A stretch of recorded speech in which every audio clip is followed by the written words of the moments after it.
Ladies and gentlemen, we are back. We told you on Monday if you were sick of seeing us, that was going to be very unfortunate. I hope nobody's sick of seeing us. I hope everybody's ready to get their argumentative fingers going, because I know there's going to be a lot of fan bases that we go after, both intentionally and unintentionally. It's just the way that this show rolls. We have one of our special guests returning, and we're hoping on our other special guests dropping by soon. But Nico, 5 years in a row of doing this show, well, not this show specifically. This is the first time for this show. So, hey, everybody, congratulations. You're in the first bracketology show. But 5 seasons of postseason college football. I will give some love to college basketball. Technically not the first bracketology. It's our first college football bracketology. Semantics. I was dealing with the lawyer's son. I know. But look, it's we've been talking about this for months and months, and frankly, over a long time, we've been saying how wonderful this bracket's going to be for college football, and how much fun it's going to be seeing all these new matchups that we've never really seen or haven't seen in a very long time as well. And man, this bracket has so much into it, and like I said, the good thing about the bracket is I'm picking games that I have interest in. No offense to all 50 games that we picked 2 years ago, 3 years ago, 4 years ago now, but I couldn't care less about some of those games. Now, every single game that we got on your slate, I have vested interest because I played a college football game. And secondly, because there's actually there's national championship level type stakes in each of the games. So man, it's going to be fun. This bracket it can go a lot of different ways. Frankly, I have a few different thoughts about how things will shape up, and I'll get into the rest of it later. But man, this bracket can go so many different directions. It's going to make it a lot more fun trying to pick it. Here's the bracket as we're getting set to bring in our guests. We're going to hit the intro video. We have just a little bit more business to get to. Follow at FEOTB Pod if you're watching the video on YouTube or X or wherever. Subscribe, follow, leave a comment. Tell somebody to check out the show. It helps us out a lot. This has been one of our best years. It's still growing, and we're still pushing through, but I think that this has been a lot of fun. And make sure that you follow along. Let's get into this bracket. I feel like there's nothing else that we can say. It's time to get going. We have former champion Don Pallotto coming in on the other side of the intro video. Ladies and gentlemen, bonus bracketology college football playoff edition of the Far End of the Bench coming your way. If you don't stay down and you never quit, come on over here and sit on the far end of the bench.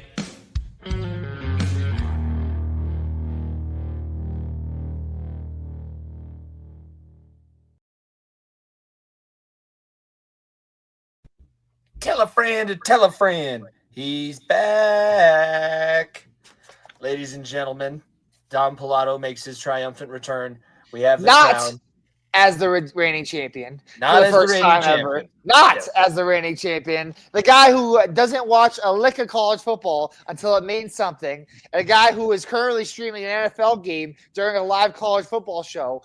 What is the reigning champ, ladies and gentlemen? Don't you forget about that. Yeah, we got to change that. Either way, one of the two of us walk away with this thing this year. I know that it's still in the house. You have your own house now. Savannah would have to deal with it. Hey, you know what? I know that she will be more than happy to make room for that right there on the mantle. But by the way, I might not be the reigning champ, but I am the three-time champ. So I feel like I still got a pretty good chance. Are we going back? Is this 1995? Are we in WCW? Yes, absolutely we are. All right, ladies and gentlemen, if this is the first of the postseason college football shows, you've probably not seen Dom yet. He's been on a couple other bonus episodes. This is a yearly fixture now. Insane that we can say that it's a fifth annual of anything that we're doing, but we're here. You obviously are my brother. You can tell by the last name. If you can't, smack yourself in the face and then reassess go touch some grass and then come back to the episode a little bit later. But talk a little bit about where your experience lies, because we pride ourselves on being fans of sports, but we do have experience that brings knowledge to the table and everything like that. Yeah. So for those who don't know, I spent, the better part of 20 years, if not 20 years, playing football and sports in general.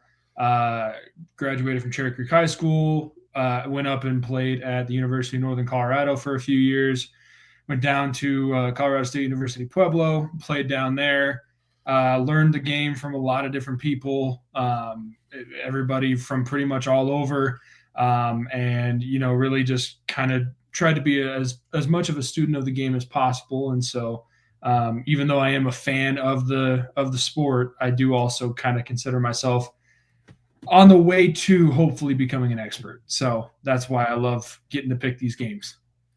Expert, whatever. Nico, remember when he was on our team? We used to stuff him in the locker. He was playing like 3 years up with us, and we would just pound on him in the practice drills.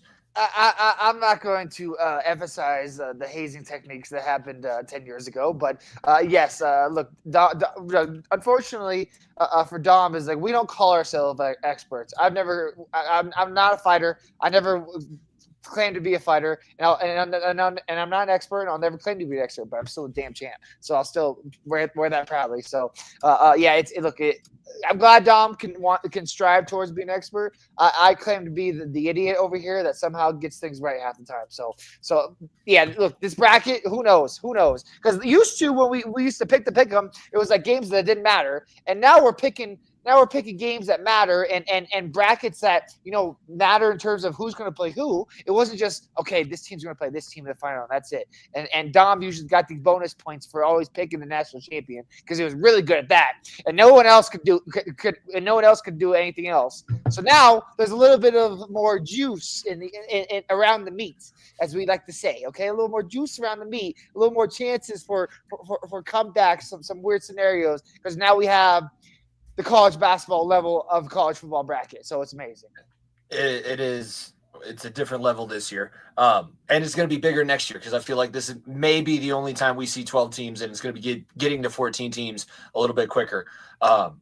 Let's talk a little bit about I think we talked a little bit about Travis Hunter on our show on Monday, but let's revisit that topic of conversation, and we'll get into the games. It'll be a little bit longer here. We are trying to stall just a tad bit because we normally do have somebody, another guest on. Original bench warmer Jeremy Feerer has been involved in our postseason pick'em, so we're trying to stall a little bit for time. But Travis Hunter wins the Heisman Trophy. We have the college football playoff bracket coming up. Bowl season has already started. I know you guys don't know that, but bowl season is underway. There are college football games that are being played, and yeah, let's go back to last Saturday. So I know I got Nico's thoughts. Dom, I'll let you give your thoughts initially. Are you surprised Travis Hunter actually ended up winning, or were you? I mean, we talked about a little bit of the Colorado bias that we've seen him as the Heisman Trophy winner for the last month and a half. What did you think about him winning the Heisman Trophy, being voted best player in college football?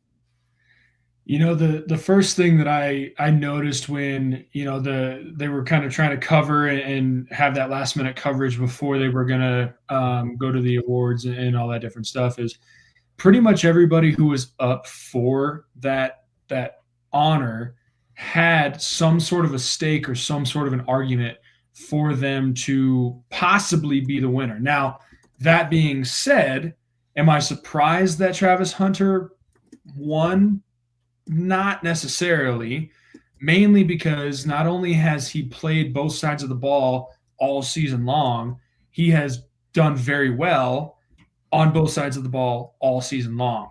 And so the fact that he's able to not only be a top level or high level receiver, but he's also able to play on the other side and understand the defensive side of it as well. It doesn't necessarily surprise me that he did end up getting the final vote and the final win. Am I happy? Absolutely. I mean, he's a Colorado kid, representing our state, and so I'm very happy that he won.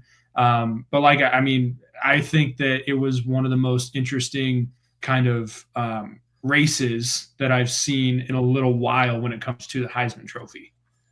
I'm glad Dom could play devil's advocate because Dale Gabriel was there because he was on the number one team in the country, undefeated, and on the quarterback and the leader of that team. And Cam Ward had a good season, good races, but everyone knew it was a two-man race, unfortunately. And like I said, I said this last week's show, and Dom and Jimmy you can back me up here. Is like GT was a worthy Heisman winner. Like it would not have been like some like crazy upset like if he would have won. Like that's not a thing. But the thing is, like, Travis Hunter is just a one-of-one type player that frankly, like, NFL scouts and different analysts are trying to rethink the draft and rethink how you're going to play this guy at the next level because, like I said, GT is going to be a running back. There are going to be running backs every single year in college football that are IFP. Maybe not to the level of Ashton GT, but we could see something along those lines next year, possibly 2 years, possibly 3 years from GT. I don't know if we'll see another Travis Hunter for a very, very long time unless they come from CU and Dion allows them. Because you look at the way college football is set up nowadays, like every one of these teams left in the college football playoff were either A, in the running for Travis Hunter, or B, probably offered him. And you know what? They all told him, you're playing one side of the ball, right? You're playing one side of the ball. And Dion was the one that said no, and obviously he won a Heisman because of it. So like both talents are obviously out of this world, and it was fun because obviously look, Mountain West doesn't get represented in these type of awards that often, and GT was able to do that, and CU hasn't had a Heisman Trophy winner in 30 years. So it was cool to see that difference. I still think that it was the competition level because Genty put up really good numbers and was pushing Barry Sanders' yardage record for a season, but he was doing it against Utah State. And no offense to UNLV, I think they just got a win in the LA Bowl at Broncos last night, but they're just not up to the same level of competition. So whether he had better numbers or not, Travis Hunter was playing against a tougher conference, playing against better teams, and is the sole reason. I think that Genty's the sole reason his team won too. But if Genty wanted to win a Heisman this season, he should have taken one of those seven-figure deals in the transfer portal. I love the fact that he stayed, and I get what he's trying to do. We'll talk about it when we get to Boise State. I think that it's a little bit of a one-trick pony. No pun intended with the Broncos. If you shut down two, great. You got nothing else to throw at me. That's fine. That's the apple cart. Last thing we'll address before we get into the game specifically is the bracket itself. Notable teams that are not there. SEC did not get Alabama, Ole Miss in. They only get Tennessee, Georgia as their two representatives. Big Ten has four representatives. So Big Ten wins out this year. Three. Texas also. Texas, SEC. Yeah. So 4 for the Big Ten, 3 for the SEC, 2 for the ACC, 1 independent, and we obviously have the one Group of 5 conference champion. Alabama, Ole Miss, those SEC schools, a lot of belly aching happening over the last couple of weeks. I think that it's warranted. I think that Nico said that it's probably warranted that they were out with the way that things have been going.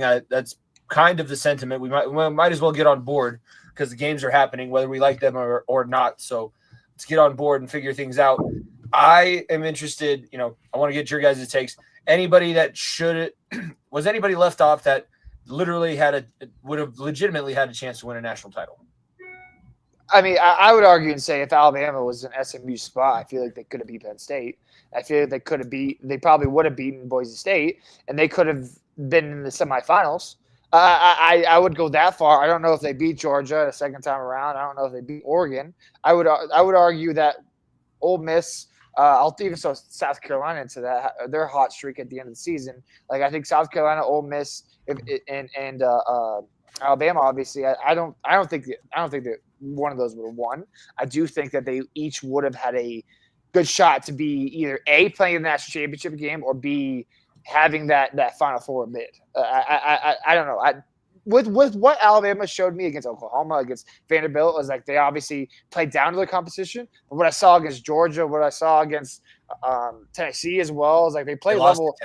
I lost to Tennessee, but it was a closer game. Like they played a level of competition, and if they got into that point, they probably could have made a little bit of a run. Would they have won? I don't think so, but I do think they would have maybe been a, what do we call it, 7-11 seed or 8 or 7-10 upset or a 5-12 upset, where it's like, is it really that much of an upset because the 12 seed is probably better than that 5 seed, but they'll squeeze in college basketball terms, but they probably would have not landed the whole way if I were to guess. What do you think, Dom? SEC's coming out now saying they're not going to schedule tough non-conference games. They don't do that anyways, and better start adding bad teams to the SEC then. Yeah, all those teams lost conference games. The 3 losses that all those teams picked up were all conference games. So are you on back of the SEC? Do you agree with Nico that they probably could have made it past that first round with the spot they would have gotten? Or do they, you didn't win, you didn't have the resume, and you can't falter a team for losing in their conference championship? I would tend to agree. I think that if if Alabama happened to be in SMU's slot, that I think that they could take out Penn's. Yeah, I'm looking at the right one. Penn State. I think that they could have potentially played spoiler for Penn State.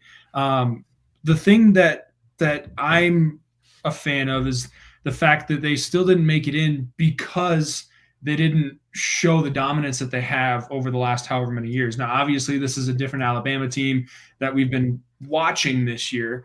But what I'm happy about is that just because there's, extra teams that are being thrown into the college football playoff for the chance for a national championship, they didn't happen to take up a slot just because they have the Alabama name. And so me personally, I don't know if there's anybody that I would have said, oh no, they absolutely have to be in here, because I mean, if you earned it, you earned it.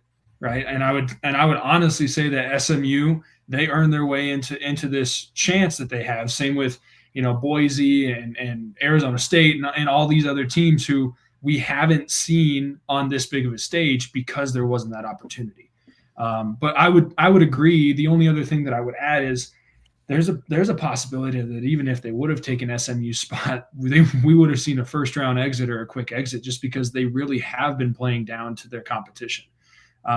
It's kind of insane to watch. They'll play up to a team like a Tennessee or a Texas and have close games or end up, scratching or coming out with the win. But that's every so often. If they play against a team that's maybe lower than they are, then I wouldn't be surprised if we saw them get shocked in early out, So, but I'm not upset that they got left out. And we talk about why Alabama's not in, why Ole Miss is not in, why South Carolina's in.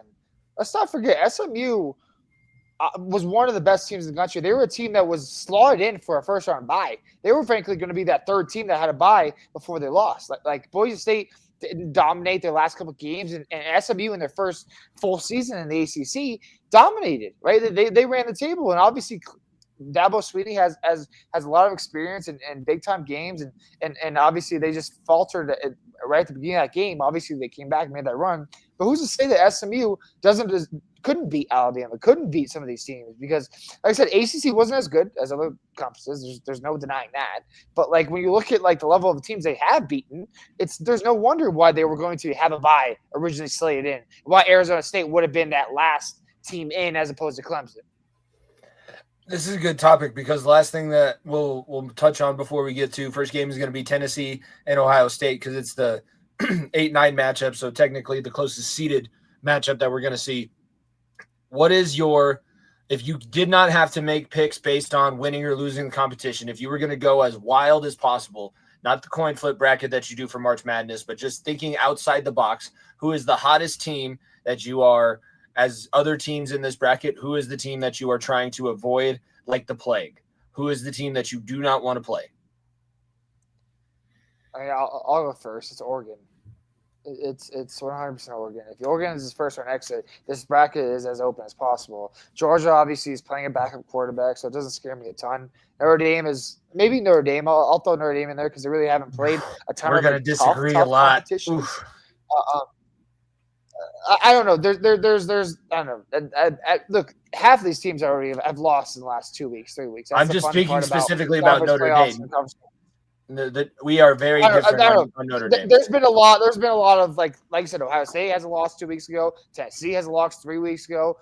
Clemson obviously lost to South Carolina rivalry week. Texas lost the SEC championship. Indiana lost to Ohio State 3 weeks ago. Everyone has a loss on the resume that outside of Oregon, or maybe Boise State too, but outside of Oregon and Boise State, that you're okay, they haven't run the table. This team has faltered at some point. Maybe that will be a credit to them because they overcome adversity as opposed to that. But I think the easy answer is Oregon. Dom, you got a different one? The easy answer is going to be Oregon, but at the same time, you guys are probably going to laugh at me, but honestly, who has absolutely nothing to lose at this point? They have way outplayed expectations whatsoever. It's an SMU. They are the quintessential little brother coming out of a conference that nobody gave any sort of a chance to. Do you know the history behind the program too? Do you know why they were so down for so long? Yeah, didn't they get taken away for one reason or another? They were a death penalty for 3 seasons. They could not have a varsity football program for 3 seasons in the late 80s, early 90s. And honestly, I understand that, but at the same time, they came way far compared to where everybody was expecting them to be. They are not in the SEC. They are not a Ohio State. They're not an Oregon. They're not one of these household names necessarily. SMU is very well known. That's not what I'm trying to say. But at the same time, they came from the bottom and made it all the way up here for a chance for a national championship. So if we're talking about who's going to be fired up and just playing with house money and going out there and leaving it all out on the field, I would probably tell you an SMU. Now, at the same time, is that something that could also play to their detriment where maybe they make it out of the first round, but they lose all that emotion going into the second? That's something else that we could be talking about too. But they're one that I think that they can be a little bit sneaky. Dom, I literally could have put Arizona State's name into that conference. I was about to say, that's why Dom and I are brothers, because that was my team. That was my team is Arizona State. The only problem is I can't stand that fucking school, so that's why I don't want to ever pick them. But Forks up. The problem is, and I think that the conversation with Arizona State is so interesting because Arizona State is a good school. And I wouldn't say good school. Not as much. They dominated their conference. Dominated their school. They're probably the hottest team right now outside of the big names. This bye could hurt them. When you're hot, you want to keep playing almost. Right. And it's not this. I mean, obviously, health-wise, Arizona State isn't really banged up either. It's not a thing where like you're a Georgia and you like maybe Carson Beck gets another week health and we could play him later on in the playoff if we get that far. Arizona State's catching all cylinders and beating everybody to a pulp. They beat Iowa State to a fucking pulp 2 weeks ago or a week ago, whenever it was. Like this bye. And I don't want to say Texas or Clemson is at an advantage because they have to play a game, but like both teams are coming off a loss in the last 2 weeks, like I said before, and they have a little bit more time to improve as opposed to Arizona State where, frankly, they haven't been kicked in the mouth yet in a while, right? They haven't been kicked in the mouth at all in a while, and having that bye could hurt you is all I'll say. For them, I think that may be the only team that probably could hurt the most from that. Nico, this might be one of the only times that me and you agree tonight because I'm just predicting it now, but I would agree with you. I think that bye, I mean, it's a great thing, but if we even look at the Division II playoffs like we were and my old school, CSU Pueblo, I mean, they had that first round bye. They came back and they were not ready for Minnesota Mankato, I believe is who they played, to come in and completely just kick them in the mouth. So I could not agree with you more. I think that bye is a blessing and a curse, and more often than not, it ends up being a little bit of a curse. I trust Kenny Dillingham. There's something about him. I mean, it's probably a year too early, and I think I've said that it's a year too early, but it'll be strange. All right. The Broncos are still winning, by the way, 24-19. We are on to our first game here. 9-seeded Tennessee taking on 8-seeded Ohio State in Columbus. I do have the weather pulled up for this round because obviously these are played at the home team stadium. In Columbus on Saturday, Tennessee is going to have to endure 45-degree weather, but it looks like it's going to be a rain-snow mix. So it's going to be that classic Midwestern little bit of rain falling from the sky that's just really, really damn cold. Gentlemen, I don't think that there's much else we can say about Ohio State that hasn't already been said. It'll be interesting to see. There's supposed to be neutral site broadcasts from these home games. They're not supposed to have any of the home field advantage that you're normally accustomed to. Ohio State, bad loss against Michigan. Ryan Day has a lot to prove. Josh Heupel, this is his first chance to try and get his team to that level behind a true freshman quarterback. If in this case, I am seeing it in a very close fashion because Ohio State hasn't been necessarily lost and been blown out in any game that they've played. But I think that Tennessee is able to take advantage using the wide side of the field, using their speed, weathering an early storm. And guys, they have an SEC all SEC running back in their backfield. So Josh Heupel could just get a couple touchdown lead and then just start turning around, handing the ball off, and Ohio State finds themselves in the same situation they did against Michigan. I don't trust this Buckeye team. I think I picked Ohio State to win on Ohio Sports Talk, but I'm just playing to the home crowd there. I'm going Tennessee. I'm going Volunteers. We had Mr. First Down tuning in earlier. He also is going Volunteers. I'm interested to see where you guys go because I have a feeling this might be one of my differences between the two of you. I'll start here. I think Ohio State fans want to lose this game. Frankly, I think that they could set themselves up for embarrassment if they play Oregon in the second round, and that's the way that would go with this. The one thing I will help Tennessee's side here is like Tennessee's defense is arguably one of the best in the country alongside Penn State. Like between James Pierce on the edge and the fast corners they have on the outside. Ohio State, when they struggled against a good defense, cough, Michigan, as bad as that Michigan offense was, that Michigan defense was able to hold them to, 6 points, 3, not even, like under 10 points. And they could struggle a lot here. And especially with a Tennessee team that obviously the true freshman quarterback is so interesting. And I don't know what the statistics are on true freshman quarterbacks that have started a national championship game. Obviously, this is the first year of the bracket, so we don't know how bracket statistics for it, but it's such a small number of teams, and I don't know if Tennessee has the juice to do that kind of run, like a Cardale Jones back in 2013, 2014, whatever it was. So, but at the same time, going in Ohio is going to be very, very tough. I kind of want the Ohio State-Oregon matchup again. I've been a Tennessee lover. I like Dylan Sampson. I think he's going to be a great back at the next level. I do think that Nico Iamaleava could have a lot of great promise. I think he's just a year too early. I think Tennessee could be a team that has a bye next year, frankly, with his development and what Heupel's doing over there at Tennessee. So I will stick with Ohio State. Obviously, I'm not going to pick my next game, but I'll stick with Ohio State. The home game, cold aspect of the game. Tennessee, you're not in Knoxville anymore, so it could be a little tough that way. All right, I got the Volunteers. Nico's got the Buckeyes. Dom, who do you got? 8-9 matchup. This is one that I went back and forth a little bit only because there's a few factors that I'm looking at other than just them their production this year. Ohio State has been on a stage like this very recently. I believe they were in it last year or maybe 2 years ago. I can't remember which. Tennessee has they haven't been on that same level over the last few years.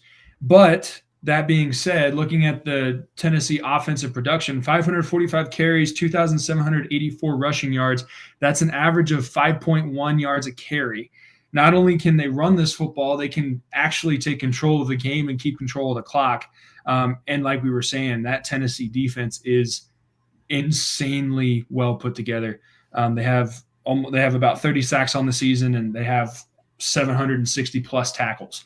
And so that being said, I don't trust Ohio State. I'm not a big fan of Ohio State, and I know Uncle Rick would be mad at me for saying that, but at the same time, I got to go with my gut here, and I'm going Volunteers. Ohio State is a 7.5-point favorite in the betting lines. I think that's too much, but I think that's too much. It's the second biggest. Clemson is the biggest of any of the first round matchups at 12. But these are pretty big lines. I guess Vegas is seeing the talent discrepancy, 45.5 for the total on this game. Iamaleava, you have a chance to establish a little bit of a legend if you're able to do so.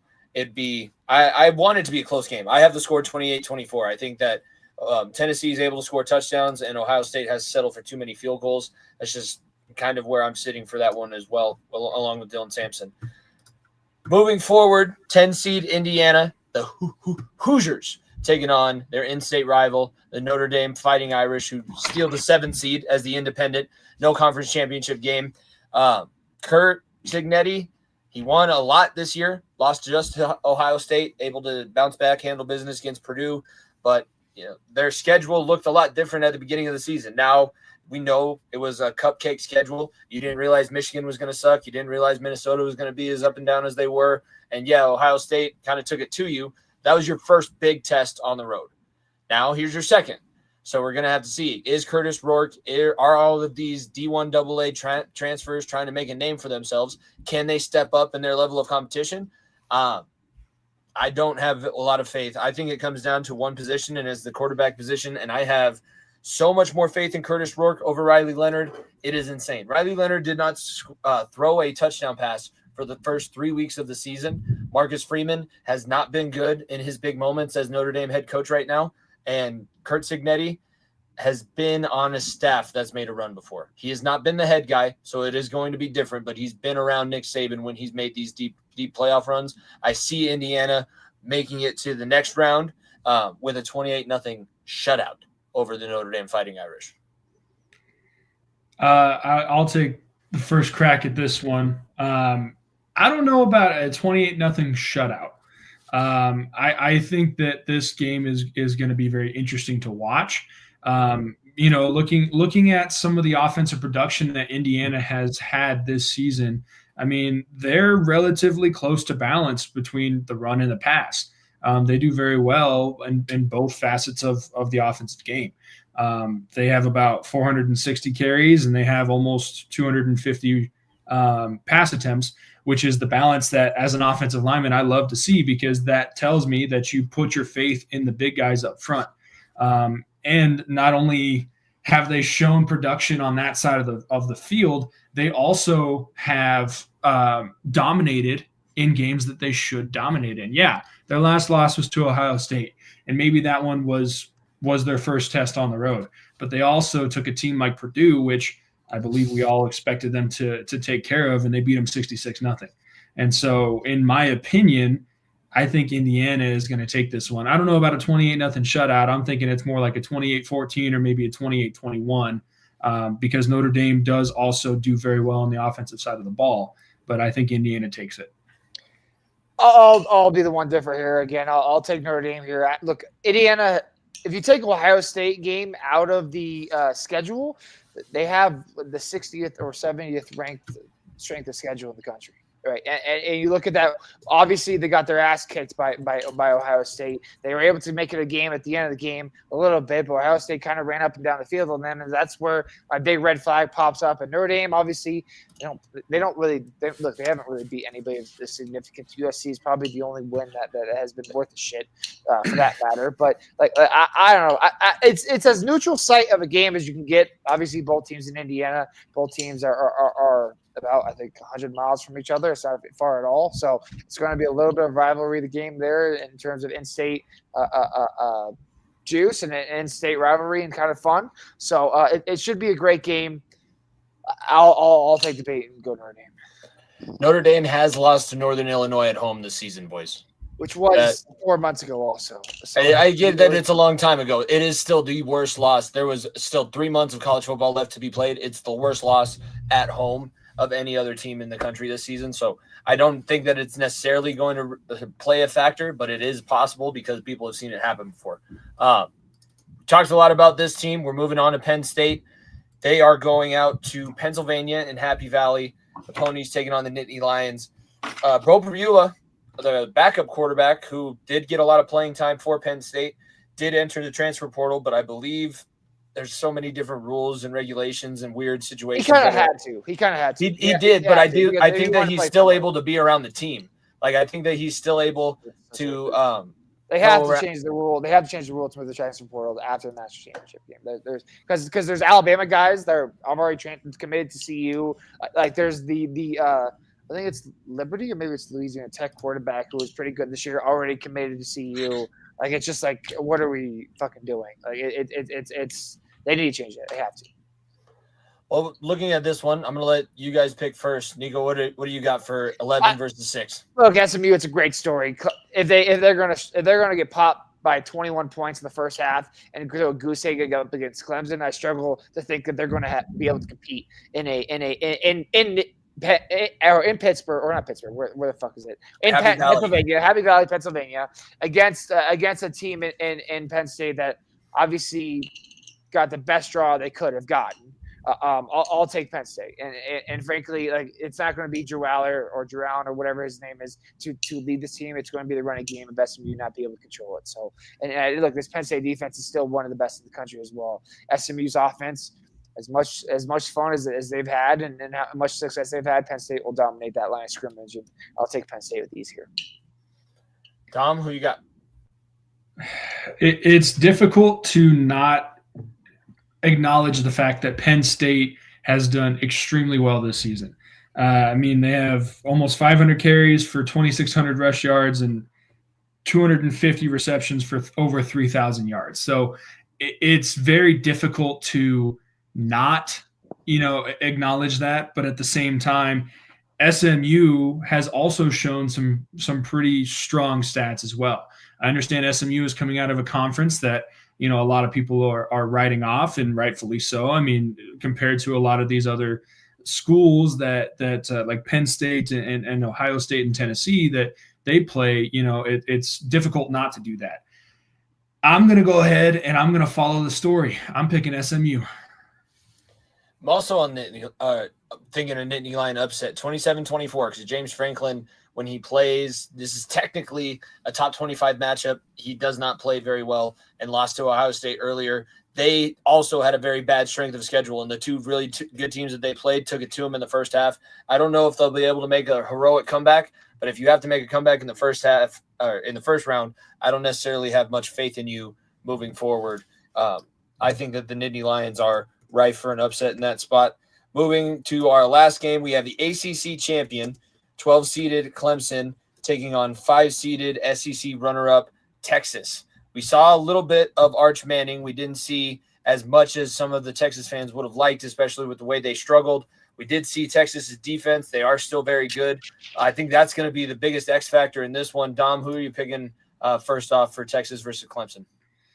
Both of these teams have shown really, really strong production on both sides of the ball.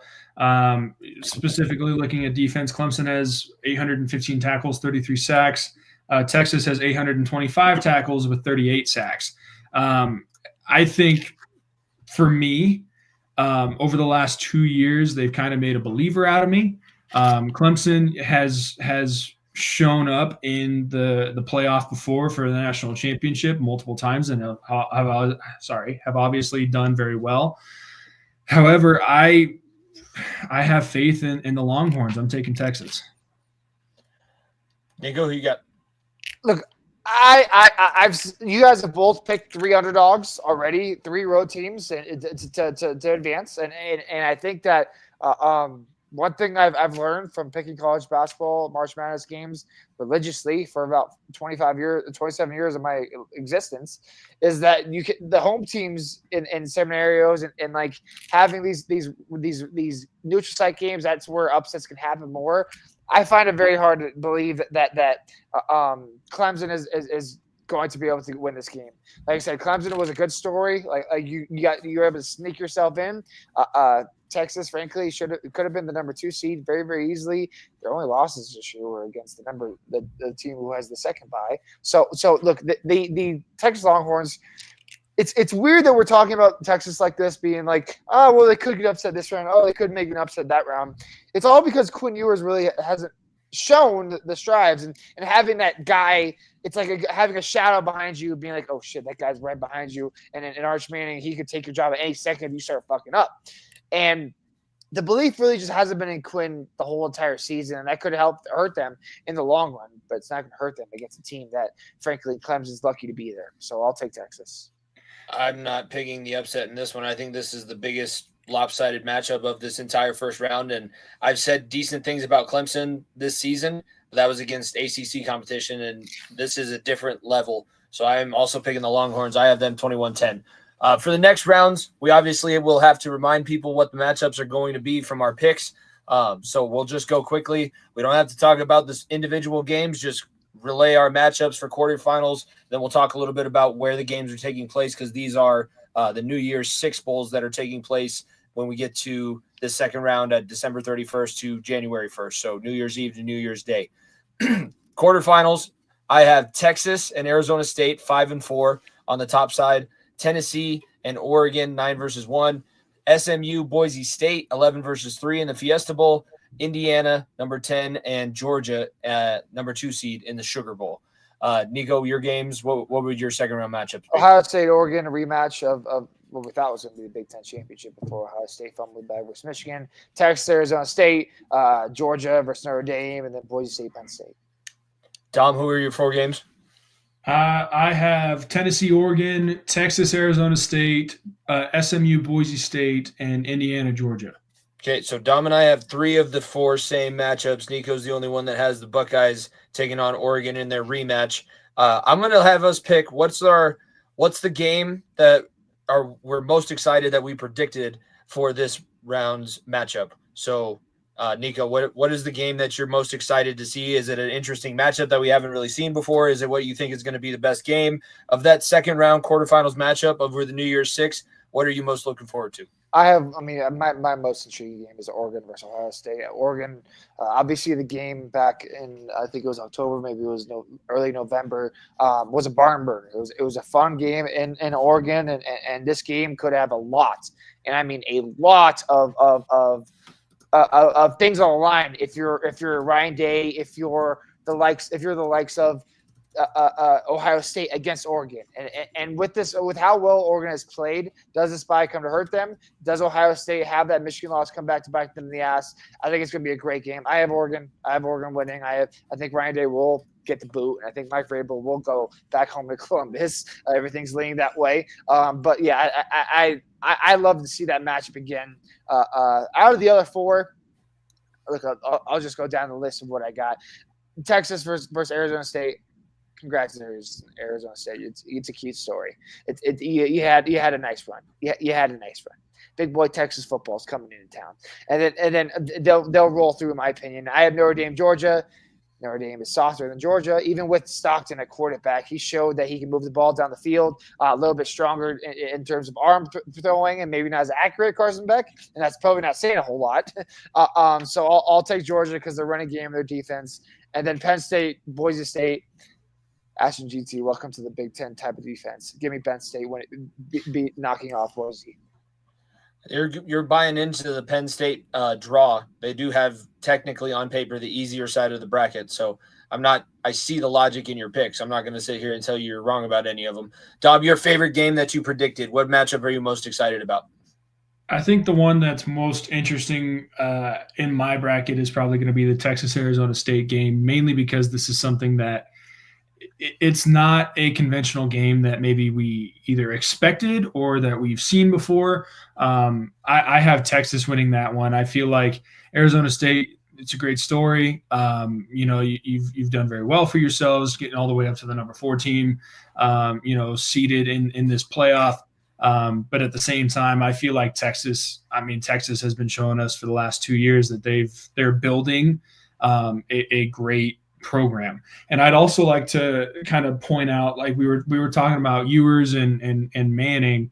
It honestly somewhat reminds me of that Alabama team from a couple years ago when we had Jalen Hurts and Tua Tagovailoa, both very, very strong, very, very capable quarterbacks. And when one goes down, the other one, I feel can come in and manage the game and do very well for the team. So that's kind of the parallel that I'm seeing, and so I'm taking Texas in that one.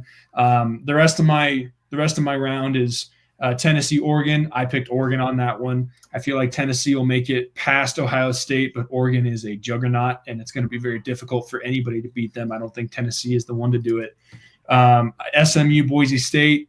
Boise State, I think, will take over SMU.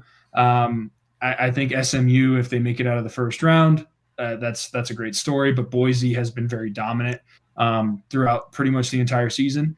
And then Indiana, Georgia, because Georgia is very, very heavy on pass production.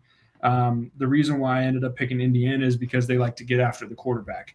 I think it's going to be interesting to see because Georgia has been a little bit of a juggernaut over the last couple of years. But Indiana, I see a team that's hungry. I see a team that's capable. I didn't go as far as predicting an Indiana upset in that round, but I think that this is a game. This is like a redo of that Ohio State situation where you have to play this team close and show that you can win at certain points and not just 7 points in the first quarter and then you get your doors blown off with 30, 31 or whatever it was unanswered points. That was the game I'm most looking forward to. I do pick Georgia to win by a touchdown in that one, 24-17. In my scenario with our SMU Boise matchup, I say SMU, if they're hot like that, they're going to roll through Boise because I've already said it. Boise, if you shut down Ashton Genty, I don't know who they have at quarterback. I don't know who they have to throw the ball to. They have a couple other good running backs, but this is an offensive line that is going to have to play against their best level of competition since week 2. And they lost to Oregon. It's a good loss, but they lost. So I think that the book is out on how to beat them, and the Pony Express, for what they used to be called, SMU, will be able to get that one done. I have them winning 35-21. Oregon pounds Tennessee in my predictions, 44-28. And I have Arizona State. Kenny Dillingham throws as many blitzes as possible at Quinn Ewers and Arch Manning, and they get it so close, but they lose 38-35. Texas does go on. I think that Texas is still built for a semifinal run, even with the tough matchups that we've seen against Georgia. It's one team. If you can just avoid playing that team, Texas does have a chance of winning a national championship. But if they play Georgia at any point, Quinn Ewers gets scared. The guy is scared of you, sick, degenerate monster. All right. With the New Year's Six Bowls, now that they're gone, moving into the semifinals, these will be taking place at the Cotton Bowl on January 10th and the Orange Bowl on January 9th. Again, same process that we did. Tell us who the prediction is, and we'll remind everybody who the prediction is. Then we'll talk about the games more specifically. I have Texas and Oregon meeting in the Cotton Bowl, 5 versus 1 seed. I have SMU and Georgia. Dom also has SMU and Georgia in that one. And I believe you have Tennessee and Oregon. So Dom and I's bracket is going to be very similar. It's going to come down to the score predictions that we put down. And I have Boise and Indiana. Oh yeah, you have Boise. I forgot.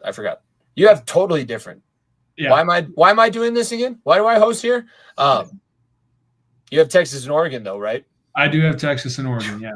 I think we all do. The Texas Oregon games is the one we circled that we wanted to be the national championship. Frankly, when we were doing mock drafts or mock makeups of the college football playoff, it was Oregon 1 seed, Texas 2 seed, and obviously they faltered against the team for the second time in a row for Texas against Georgia, and it cost them the bye. But look, it's two high-powered offenses, two defenses that, frankly, can give up big plays, and but at the same time also make big plays when they needed to.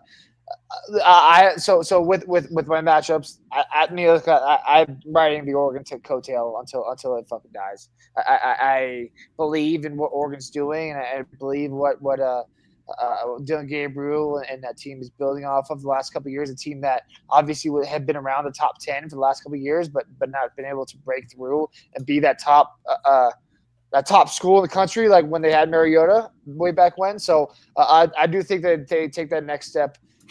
I think Texas next year is going to be better with Arch Manning than they are with Quinn Ewers this year. Frankly, I think having a second year of Arch and be able to build the whole offense around him, Texas will be a much better team this year. And frankly, Quinn Ewers was just trying to run an offense that was kind of tailor made for Arch, and just make do with that. So I think that the buck stops there for Texas, and I have Oregon there. My other side, Georgia, Penn State. For whatever reason, I think that this is the big game that I think the Penn State loses. I think that they shouldn't see SMU and they shouldn't see Boise State as not a big game, but they should see them as not as good of an opponent as what they've seen in the Big Ten this year, like the Ohio States, like the Indianas of the world. Like they should see those both games where it should be able to beat them. They play Georgia, however, which I have in my other side of the bracket, Final Four.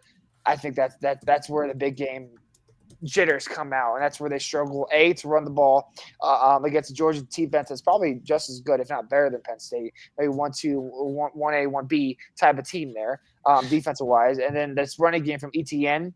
We'll see what Stockton does, because I think that we're going to see a lot from Stockton in that first round, or not first round, but the quarterfinal matchup when he does have to go in against Indiana Notre Dame. But I believe what I saw in that Big Ten championship, the SEC championship, that Georgia could go on a run and get to the championship game again. For was it 3 of the last 4 years now? So I'll take Georgia over Penn State. I think. I also have Oregon over that side. I have Georgia. If it's SMU, I think that's a chance for them to flex a little bit. and then it's going to do an interesting. I mean, it not to give away my last pick, but I think that it'd be different. Broncos just did something good. That's what that was. I think that was a stop, right? I've been checking the updates. 27-24, yes, third down stop. Yeah, big stop. All right, Dom, who do you got for that bottom side of the bracket? I have Georgia coming out, especially if it's against SMU, 31-10. Well, the bottom side of my bracket is Boise State, Indiana. I think honestly, this is probably out of the two games that are being played. I think that this is probably the one that's going to maybe have. You can make the argument that it's going to have a little bit more intrigue, only because it's two teams in the playoff that we haven't seen on this stage before: Boise State and Indiana. Truthfully, I've been big on Indiana. I've been singing their praises. I got to go with the Mountain West. I love Boise. I think Boise's the one that has always been one of those teams that I love. You remember when we used to play NCAA 09 or whatever it was, and the one time that I returned the kickoff on you, and then we rage quit and turned off the PS2. I don't know what you're talking about. They've been one that I've been following for a while, and I think really this is their best chance to try and get into the championship here. So I'm going to take Boise over Indiana. When was the last time that they were in this meaningful game? Was it the Statue of Liberty? Or was it 08, no, 07? Or was that the last? I don't even remember. I thought they've been in a New Year's Six bowl. Let me. I don't remember exactly. That's just the last time I remember one of maybe those years with LeGarrette Blount, maybe those couple years there in the mid 2010s, early 2010s, possibly. But hey, look, if Ashton GT can prove that he can run the ball as hard as he can against a Georgia type defense, a Penn State type defense, I think there's zero denying him as frankly, even a top 5 pick in the NFL draft. If we want to go down that line with how explosive he could be, if he's able to prove it against some of the top defenses in the country on this side of the bracket, right? Like Indiana's solid, Georgia's one of the best, obviously. Penn State very, very good. SMU, nothing to shy away from. If Ashton GT is able to carry this team to a national championship, boy, it'd be something special. They have never made it into more of anything than a Fiesta Bowl, by the way. These games are the most meaningful games in program history. I mean, I'm sticking to it. I'm not changing my mind. I think I'm not trying to make you change your mind. I want this. There's people out there that don't know the history of the game. That what you predicted, it is possible. All of these scenarios are possible. I think some of ours. I'm now that I'm going back through it in my mind, I maybe should have done this a little bit differently. But hey, I'm going to stick behind all my picks. But this is the best part about the bracket scenarios, that it's all wild and out there, and I think everything is on the table. I'm just reminding everybody that this is the most meaningful football that Boise's ever played and will play unless they turn around and can replace Genty next season. This is the most meaningful football they will play for the next few years. A lot of these other teams are probably gearing up to make more returns to the playoff. If you're a Group of 5 champion in here, you better make the most of what you got. I feel like that's going to be every year. Teams we can throw into that conversation, like Arizona State, SMU, Clemson. I can throw into that conversation too with how bad a year they've had. Like this is your shots to get yourself. If you're Clemson, get yourself back to the promised land and get yourself to a place you want to be. But if you're Boise State, SMU, and Arizona State, like a deep run, what we see a deep run for. In terms of college basketball world, it rejuvenates a program. Like it brings in so many recruits, it brings in so many students, and puts money into those pockets, and you can build on that to the future, and the playoff adds that to these teams that frankly have not been there in a very, very long time or have never been there. All right, let's wrap things up here. Let's bring out our national championship predictions a whole entire month before they are going to happen. National championship is taking place on January 20th at the Mercedes-Benz Stadium in I think that one is the one that's in New Orleans. I can't remember. But that is a long ways out. I have Oregon and Georgia going head-to-head, and I have Oregon finishing an unprecedented and historical 17-0 season.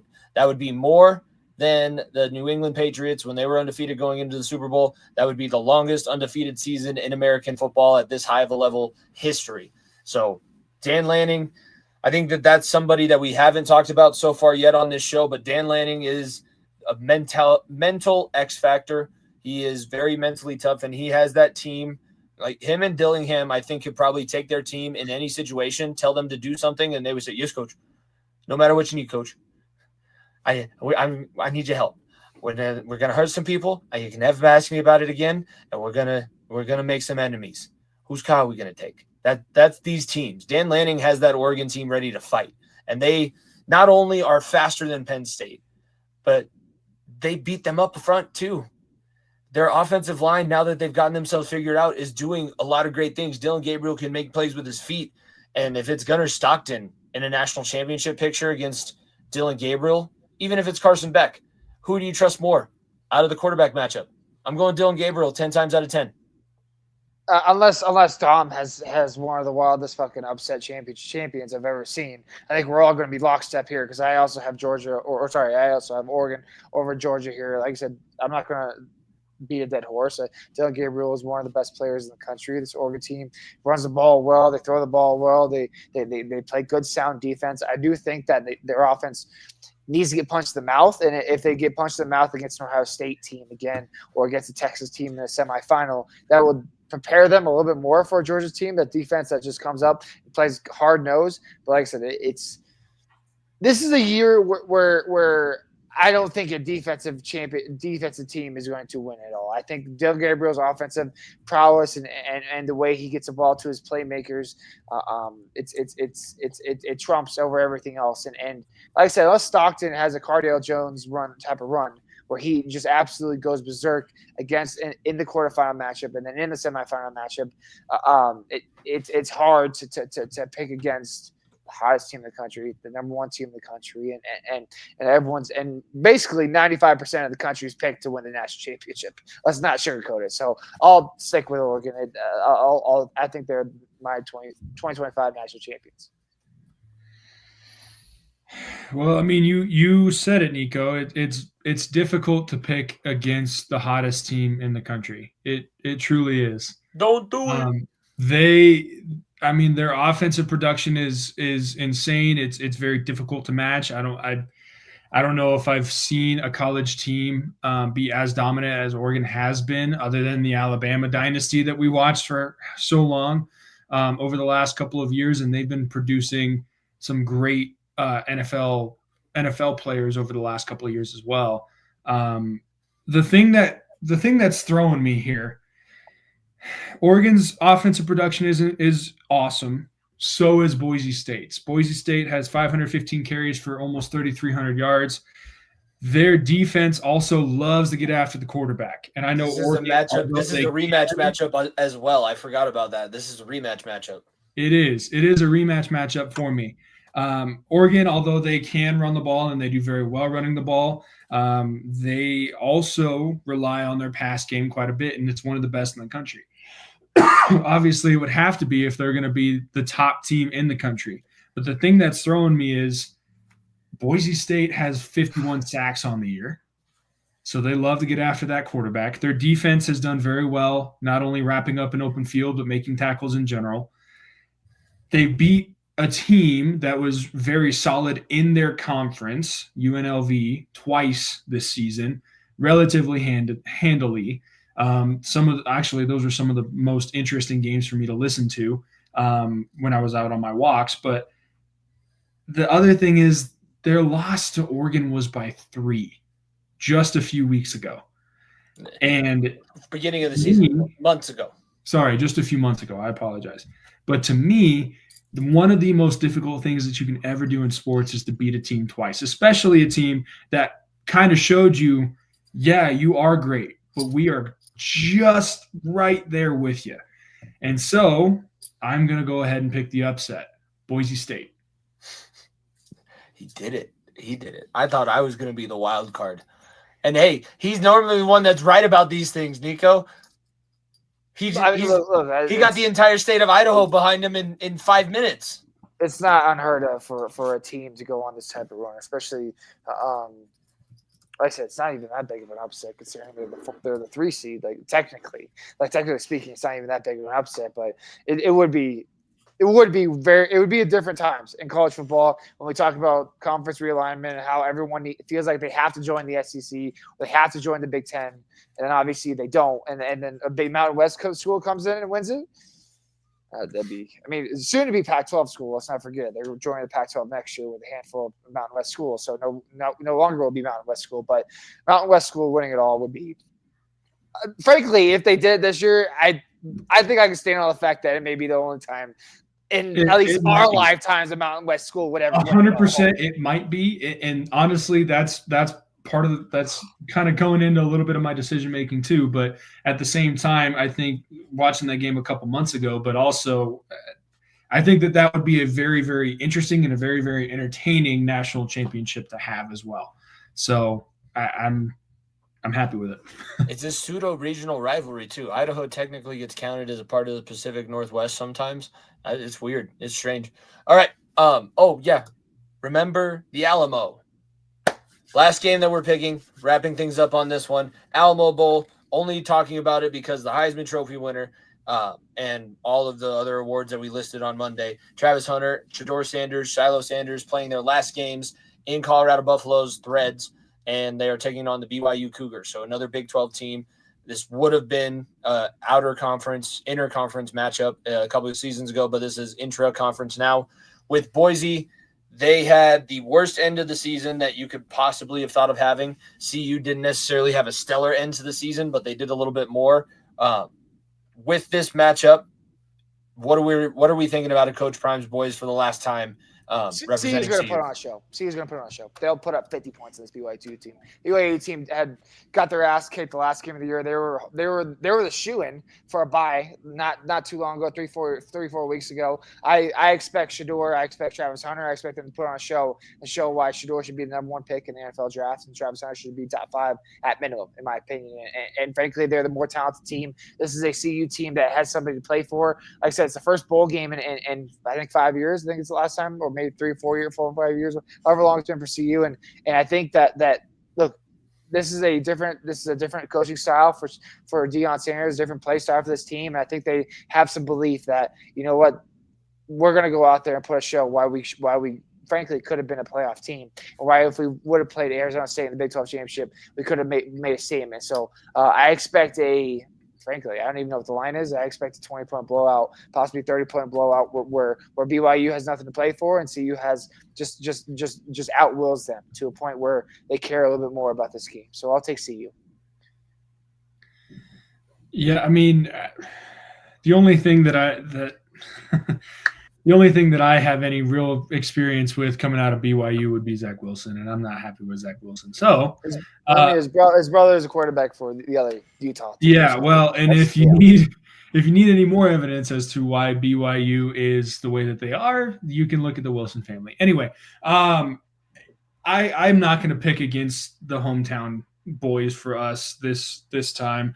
I agree. I think CU is going to go out there. They're going to put on a show. They've been building a program now for the last 2 years that is one of the best CU programs that I've ever experienced. I wasn't around when they had the really, really good dynasty back in the 90s and early 2000s. And so this is one that I'm excited to watch. I'm excited to see how they showcase their athletes and their strengths. And the other thing that I was looking at is, you know me, I love to look at some of the other the other games on the schedule. I was looking back at BYU's. The one that caught my eye is the Oklahoma State game where they only won by 3. And we all know, I mean, Oklahoma State, they had been pretty solid for the last few years. This year was 100% a down year. And that to me shows that BYU has some kinks in the armor there. So, it's going to be an interesting game, I think. I think it's going to be one where CU showcases their power and their newfound confidence, and they go out there and they beat BYU. Spread, Nico, is 4.5 in favor of Colorado. It is a 4.5 point spread. Not enough. Seems a little bit light. We'll see if that changes. That game's taking place on December 28th, so a little bit of time. About next Saturday is when that game is taking place. All right, Nico, I pulled you away from the TV long enough, so we'll let you go back. 2 minutes left, and the Broncos are down by 10 at this point. But it was a solid 5th annual Pick'em show. A lot of things that were said. 2 of the 3 of us have Oregon as our national champion. We'll continue to track the points, and we'll see who gets the belt and the crown and everything like that. Be sure to follow at FEOTB Pod, subscribe, 5-star rating and review. Leave a bad review or a bad comment. I don't care as long as you're following us and you leave the 5-star rating that's with it. And I'll leave you a kissy face in the comments of YouTube and everything like that. Dom, what else do you got for the people? Thank you for coming on and joining us again. 5th year in a row. This has been fun. No, thanks for having me back. It's always fun when we come and we do one of these. I really am hoping that I'm taking that belt and that crown back, but it stands to be seen, and we're gonna do our best. By the way, do you still have that weight belt that I made? That was it's in my room too. Belt? Oh, that's in your room too. I wasn't sure where it ended up. I stole the championships. Okay, they're mine. I'm Kevin Owens over here. Yeah, very very true. But yeah, like I said, it's always fun when we come and do one of these, and I love the fact that we have this new format that we get to look into, and it should be the most interesting national championship that we've had in a while. So lots of teams that we haven't seen, and I'm excited to see how well they do. All right, with that, for myself, Jimmy Pallotto, my co-host Nico Bryant, our guest picker on our bracketology bonus episode, Don Pallotto. This has been Far End of the Bench bracket preview season. We will see you guys next time. Peace. If you don't stay down and you never quit, come on over here and sit on the far end of the bench.